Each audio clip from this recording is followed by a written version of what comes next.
Welcome to the Nameless Lock Project. I'm Tim Digby from Digby Lock & Tool, the only lock company in the world that wants you to publicly pick their locks. I'm here today to walk you through the project structure for the Nameless Lock Project, so you can understand how it's going to work and how this could even be possible. We'll start with who. And really, if you're watching this video, it's for you, because the idea that anybody outside of locksport is going to find this video early enough to participate is sort of insane, right?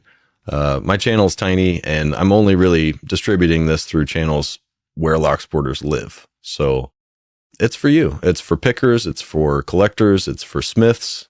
It's for anybody that's a lock enthusiast. And really, you know, it could maybe expand to people that are interested in making things, but I'm not really going after them because this project is for us, the locksport community. And I say us because I am part of the locksport community, and I have been for 7 years or so. So during this project, really the only difference, the only separation between me and you is I'm here to facilitate and make sure that this thing succeeds through every step.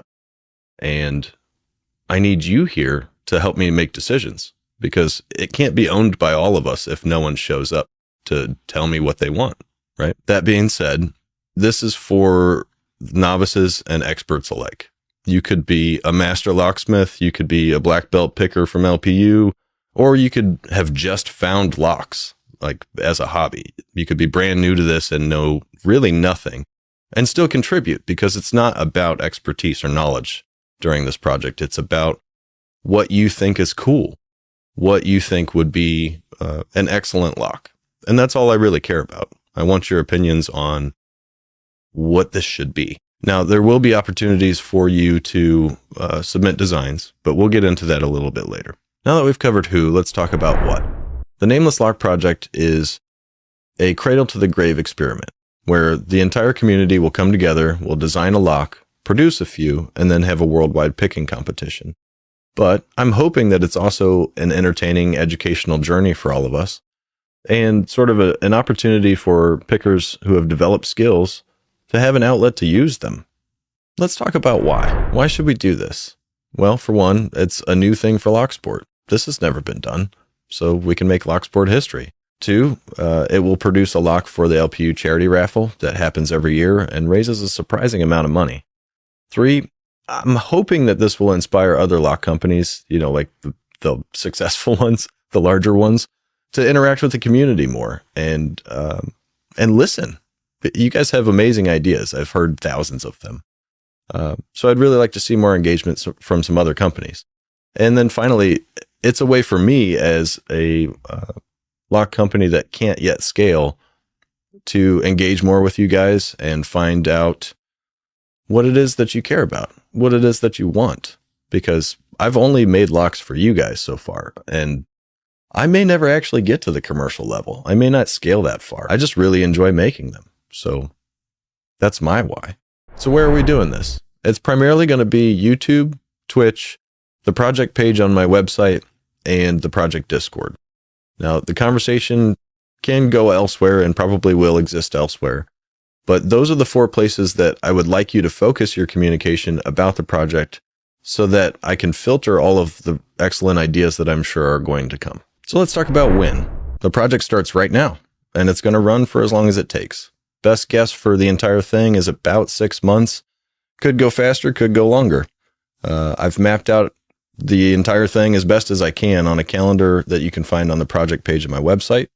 And what's important to know is that a new installment will happen every Friday night at 9 p.m. Eastern, either a video or a stream, depending on which phase we're in.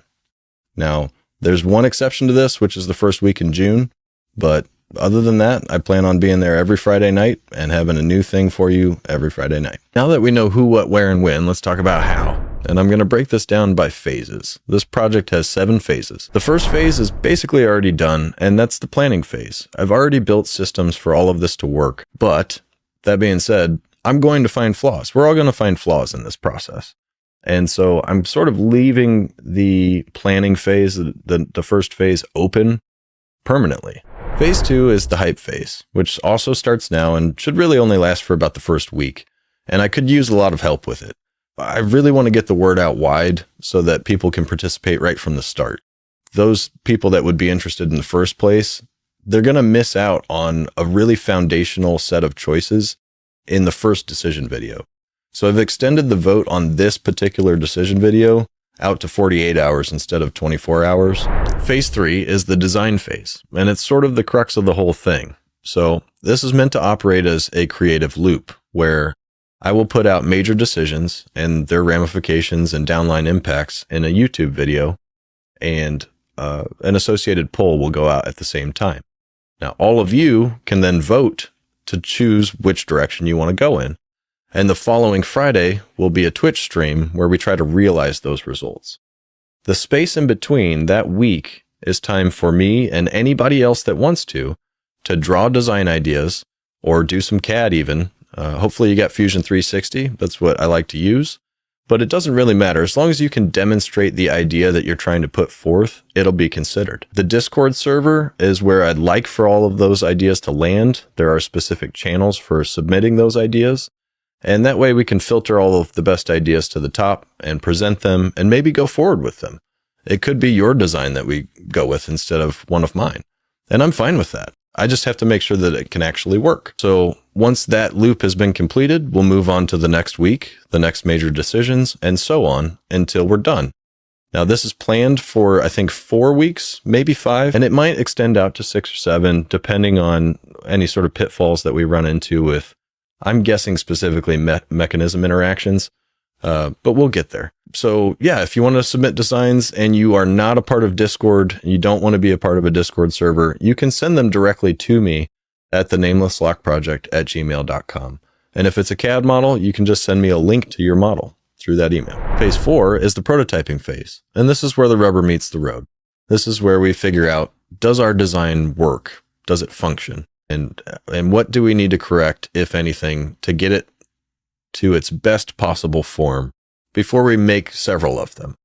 Now, this phase is very, very important. It's mostly going to function as streams because there won't be as many decisions to make necessarily. However, if we come across something that does constitute a major design change or decision within a stream, then that will become a YouTube video so that everybody gets to vote. I don't want to get to prototyping and then change the design significantly, sort of change the heart of the design without your guys' input. So that's how phase 4 will work. Phase 5 is the short run phase, and it's pretty straightforward. What we're going to do during this phase is reproduce our prototype 9 times. So once we're confident and we know that that prototype works, I'll reproduce that lock 9 more times. And during this phase, while I'm making these locks, we'll also be taking in applications for phase 6. Which we'll talk about now. Phase 6 is a worldwide picking competition. And I do have some rules in mind and an application process and how we would select contestants. However, I want everybody's buy-in before I put any of that out there. Phase 7 is where we bring the project to a close by delivering any sort of perks that have been accumulated by patrons, and by taking everything from videos and streams to comments and encapsulating it all in a mini documentary style video, to make sure people know who came up with what and when and how this all happened. Now, after the design is finished, the competition's over, the doc is out, there may be a production run. I may make more of these locks for sale. It seems unlikely, just given my knowledge of the people in locksport and what we're likely to come up with, that it's going to be easy to produce these things. But I want you to know that it is a possibility. And honestly, it's open for anybody to do that too. If you are a maker of things, or if you wanted to, let's say, outsource the work to a machine shop, you could have them made. The design files will be available to everyone.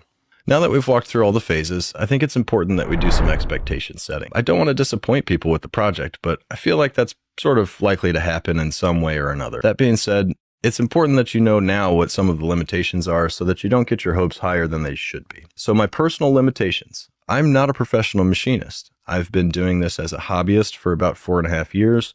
I'm not a professional engineer either. I've been in the Navy for the last 16 years, and I'm actually an electrician, not a machinist. So I'm going to have rather large gaps in knowledge about certain things related to machining and also mass production and so on.